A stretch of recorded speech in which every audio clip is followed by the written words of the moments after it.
Free audio post-production by alphonic.com. The following podcast is a deep, shallow dive production. And you're going to love it. Okay, let's go. All right. Oh my God, I am back. My apologies to everybody, and thanks for the folks that reached out and said, dude, is everything okay? You haven't put out a podcast in a few days. But yeah, everything was fine. I just needed a little break, man. I'm not going to lie.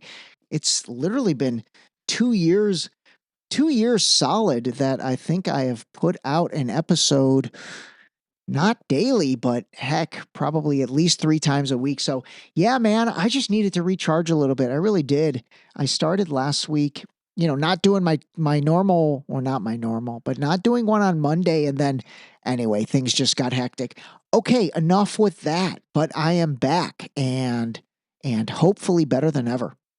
All right, first thing, super weird situation involving former NFL quarterback Mark Sanchez, USC Trojan guy. And although Sanchez he kind of was a bust in the NFL, but he's doing amazing as a Fox Sports analyst. But then I guess on Saturday night or Friday night in Indianapolis, it says former NFL quarterback Mark Sanchez is now facing a felony battery charge for what authorities said Monday was a fight over parking, in addition to the misdemeanor charges that the Fox Sports analyst was already facing from the weekend incident in Indianapolis. Basically, it says, we are literally talking about people fighting over a parking space and or a dispute about where people are parking, and it resulted in someone receiving just incredibly significant injuries. So Sanchez got stabbed by a 69-year-old truck driver who backed into a hotel's loading dock in downtown Indianapolis, leading to the confrontation. Anyway, the learning from that is just, I think at a certain age, if you've had too many beverages, just go to your hotel room. Oh my God. Like Mark Sanchez now has pretty much thrown away his football analyst career. And, this was interesting. What got reported initially was that Sanchez got stabbed, and it almost made it look like the guy was at fault. And then as things developed, I guess per social media, the script flipped, and they realized it was Sanchez who was the aggressor. And I guess this 69-year-old dude was pretty much defending himself against Sanchez, who, again, from what I'm reading, was pretty hammered. Anyway, that is just dumb, absolutely dumb. So if any of you still party like that, which I do not party like that at all, God, I have not been drunk in a long time. Oh my God. Like in a really long time. Like maybe several years now that I think about it. That's pretty insane. For those of you that knew me back in the day, back in the LA Ray days, when my famous quote to my brother was, I'm gonna party every weekend for the rest of my life. I literally said that. I think I was in my mid-20s at the time, so I probably felt that in my mid-20s. But I will tell you what, I do not feel that now. And I am such a freak about my health that there's no way I could even remotely live that kind of lifestyle. That's funny. That is funny. Things change for the better, thank God. Okay, let's talk about what's going on. We've all heard it. Genesis 12:3. I will bless those who bless you. Politicians like Ted Cruz and Mike Johnson use it to say Christians must support the modern state of Israel. But here's the truth. This verse is about Abraham, not a political state founded in 1948. All right, I don't think you'll recognize that voice, but that is Reverend Munther Isaac. He's actually a super famous Christian reverend and doctor that lives in Gaza City, I believe. and he's been very vocal about what's been taking place in that Palestine area. And he was on Tucker Carlson, and he's been on a bunch of things. By the way, it is kind of cool. I'm getting guys that have been on Tucker Carlson. That's a little feather in my cap, actually, and I'll take that as a compliment. But anyway, I actually interviewed with this guy today, or I did an interview with him today, and it turned out really good. And he's super, super interesting guy, and it continues that education process that quite frankly I'd like to take you guys through in terms of just understanding the Christian mindset and understanding Christianity from, quite frankly, what I think are real Christians. And the reason I'm doing this is because I do think this is a major theme of what is going on in the United States, and it's going to be a major theme of what takes place in the world. I really do. I am seeing a tremendous surge in, the way I'm going to say it is the weaponizing of Christianity and the weaponizing of religion.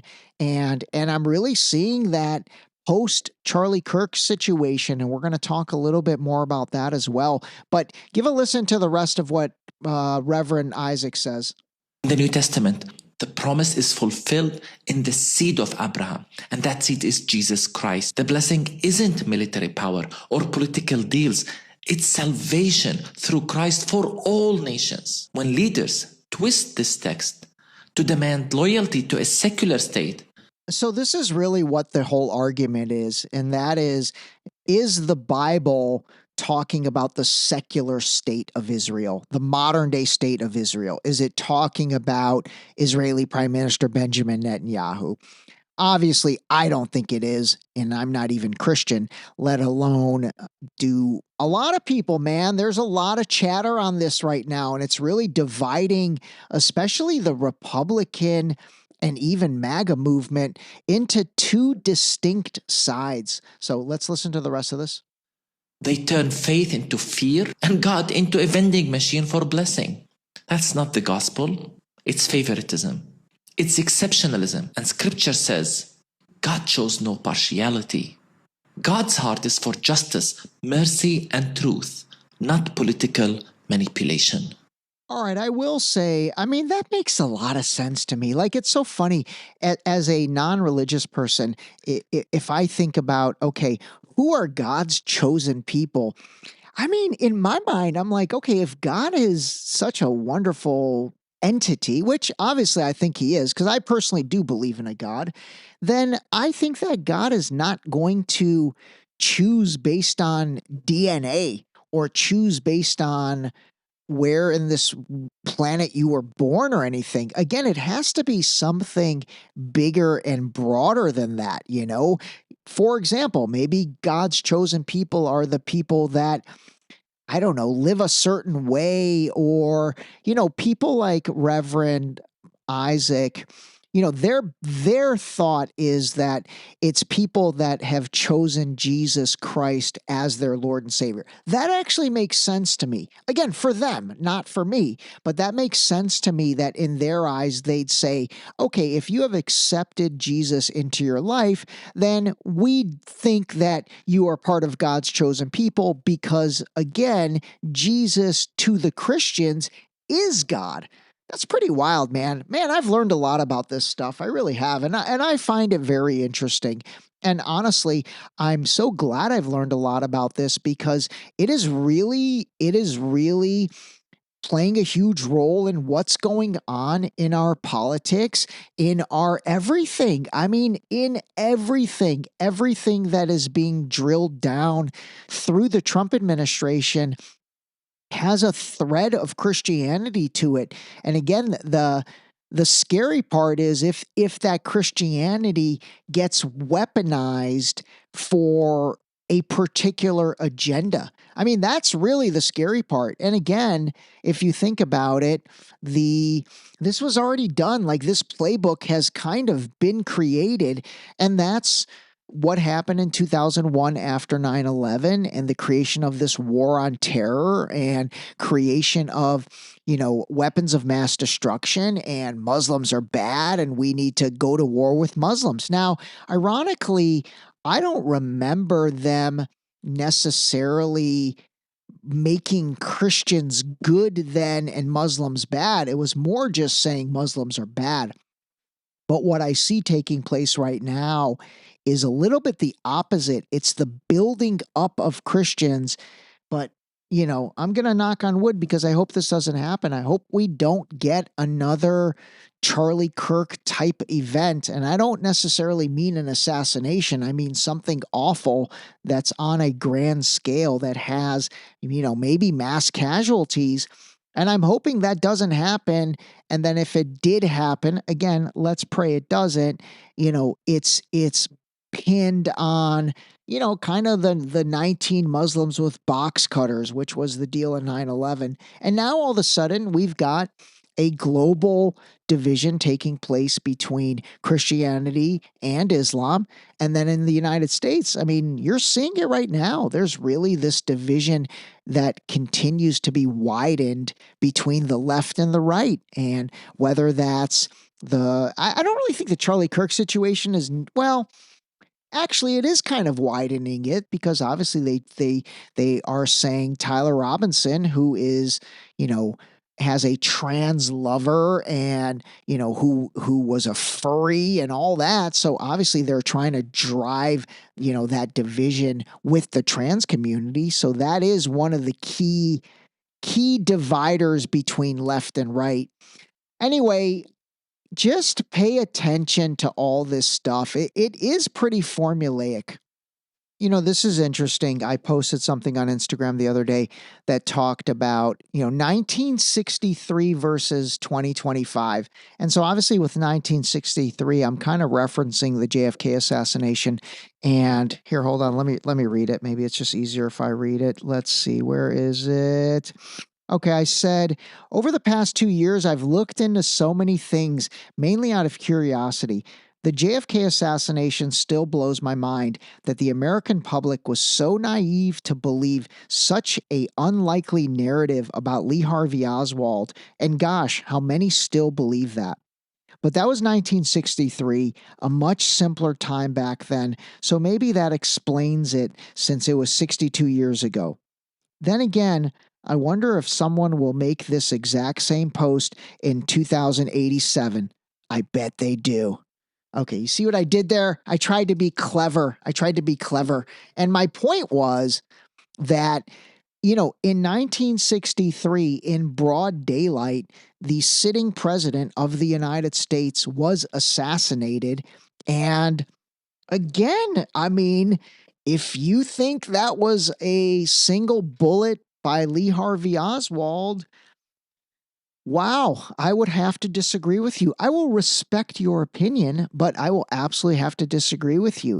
We've talked about that magic bullet theory, the bullet changing directions in the air, going through, people 7 times and then magically appearing on the gurney in the hospital in pristine condition. I mean, that's insane to me that the American public would believe it.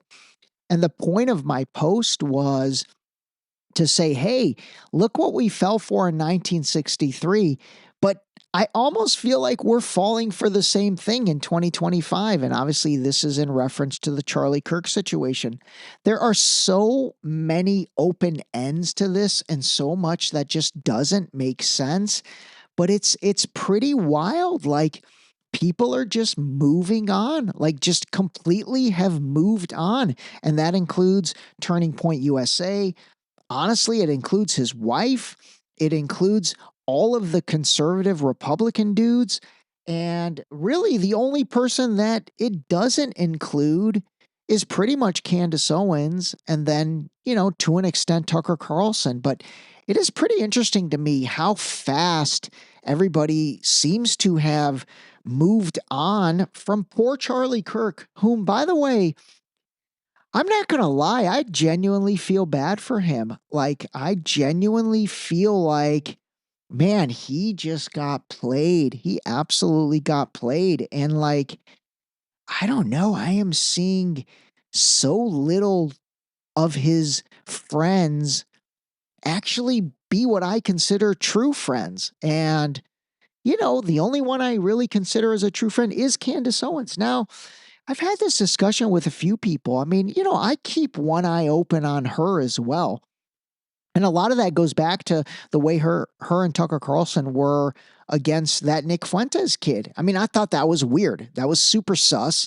And it was the first time it caused me to really doubt Candace Owens, so it's not like I take everything she says or does as gospel anymore. I really don't. Same thing with Tucker. Obviously I do listen to the two of them, not as much actually. And I do still respect them. But I will say, in terms of the Charlie Kirk stuff, I think she's doing excellent work on that, and she's really turning over all the stones that blows me away that his true friends are not. His true friends are just like, it's like, here's the best way to describe it.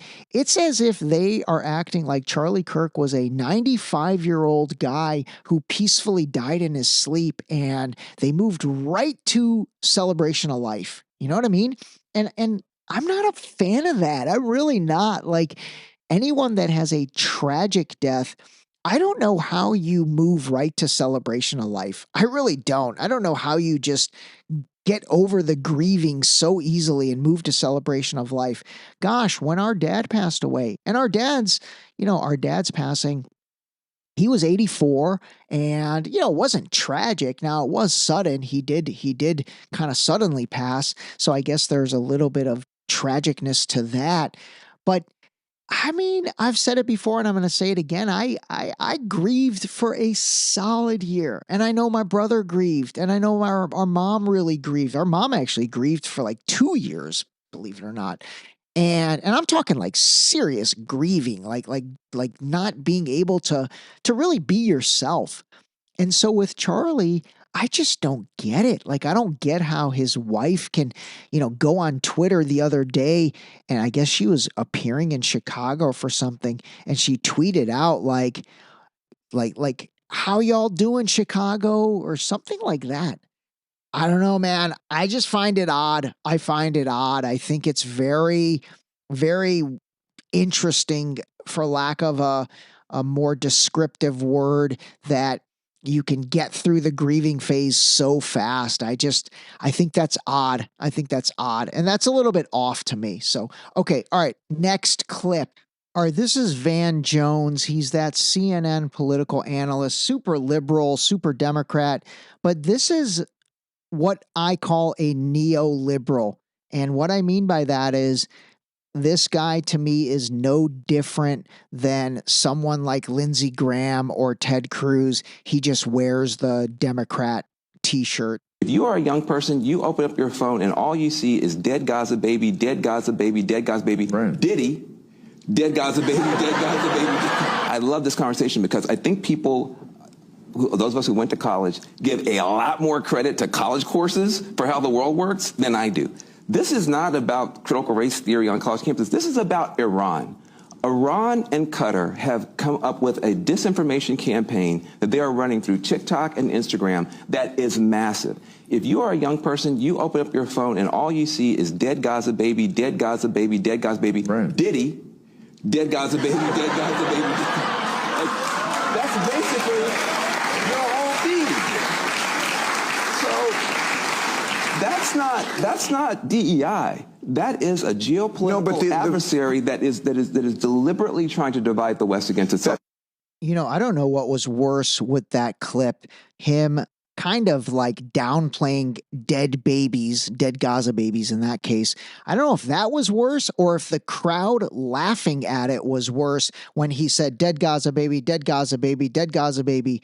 Diddy, dead Gaza baby, dead, like the whole thing was just horrible. And again, when I say a neoliberal is the same thing as a neoconservative, and that someone like Van Jones is no different than Lindsey Graham, it's because they're both, again, trying to sell people on the narrative that Iran and Qatar are infiltrating young people's minds by putting that stuff in their social media feed, and all that's meant to do is divide the West. And you know what?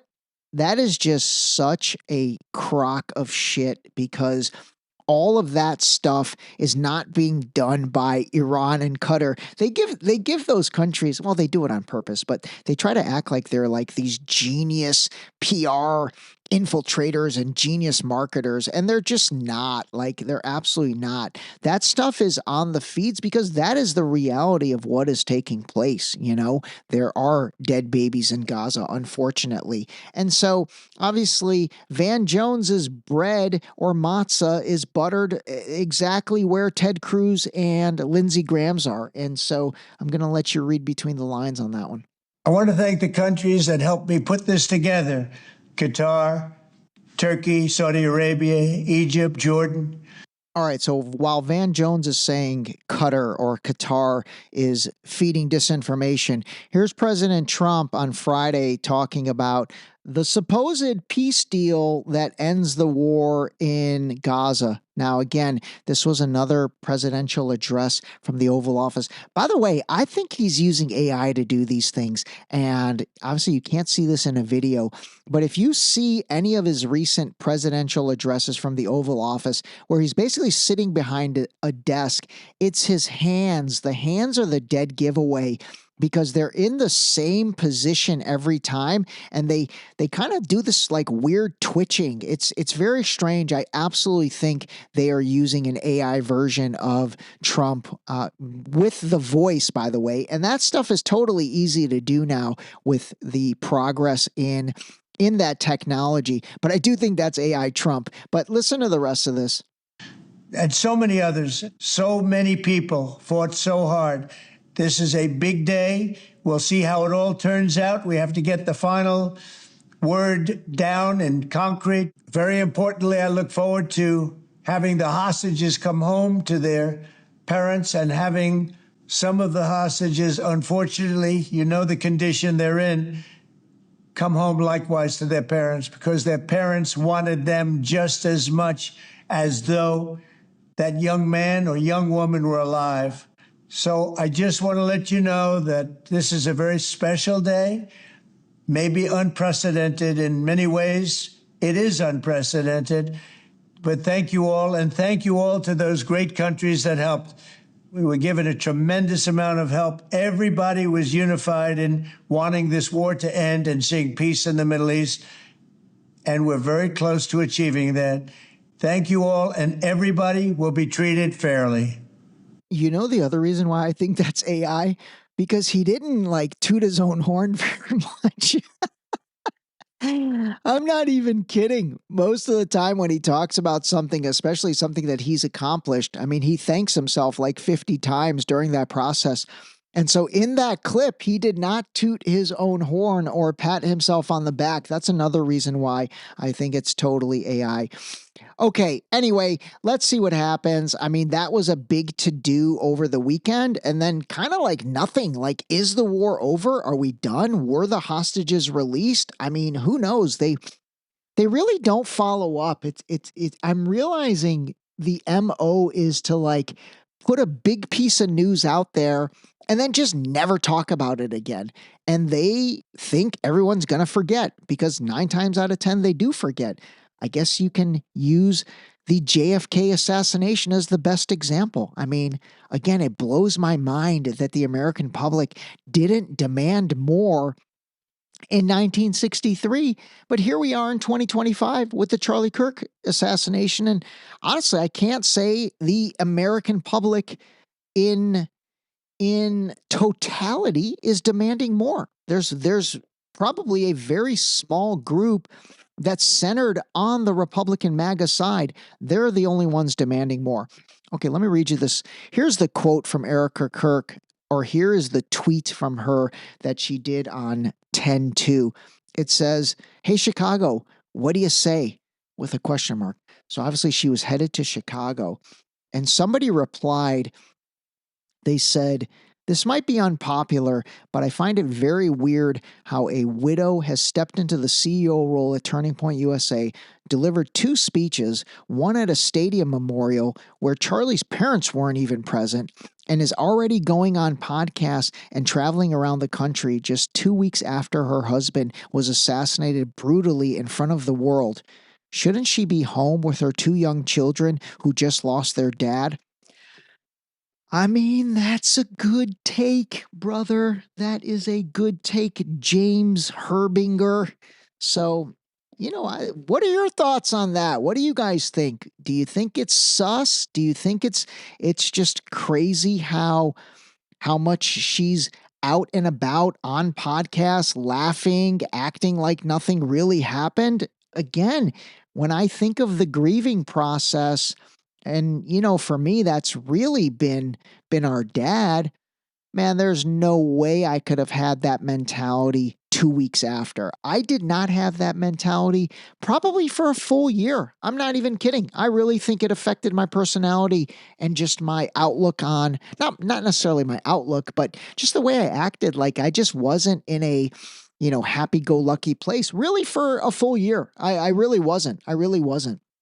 So anyway, all right, let me see if there's anything else. Oh, you know what? I do want to play this clip. This is funny. So this is Rob O'Neill, the guy that, according to Deep Shallow Dive guest Matt Kubler, did not kill Osama bin Laden. And if you listen to that episode, God, I don't even know how long ago that was, but that was actually a great episode. If you haven't listened to that, go look up Matt Kubler or Kubler. You can actually go to the deepshallowdive.com website, go to the guest tab, and then easily find it. Or, what am I saying? You can use the Deep Shallow Dive search tool and just type in like Osama or Bin Laden. It should come up. Anyway, remember, he was the one, Matt, that is, that said Rob O'Neill, the guy that's credited with killing Bin Laden, did not really do it. And by the way, I actually totally agree with him on that. I totally agree with him on that. But now Rob O'Neill kind of makes the rounds, and here he is on Piers Morgan and talking about the Charlie Kirk shooting, and he gives a really good take on this. So, hey, remember, we're all about judging the take, so whether he killed bin Laden or not, this is a great take. That's an easy shot. Yeah, even for someone, I mean, they throw the word sniper around almost as much as they throw the word hero around way too often.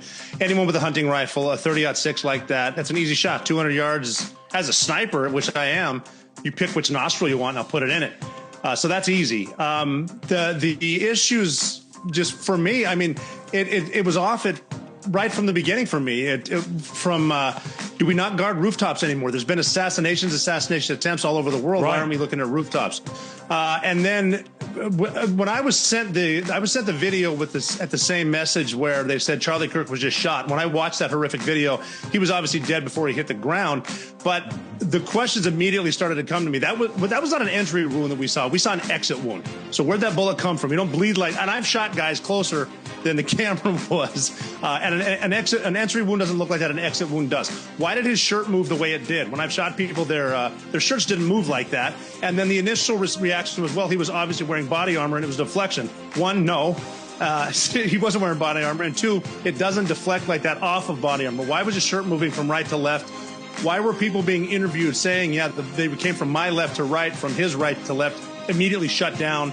And then did they tear the crime scene down immediately? Just right off the bat, from seeing it, knowing he was dead, saying a lot of this is bad, not even getting into the soliloquy of text messages that 22-year-olds don't send their trans lover. So immediately it's just the official story sounds like it needs to be investigated. But now, the whole crime scene is gone. They paved over it. Nothing to see here.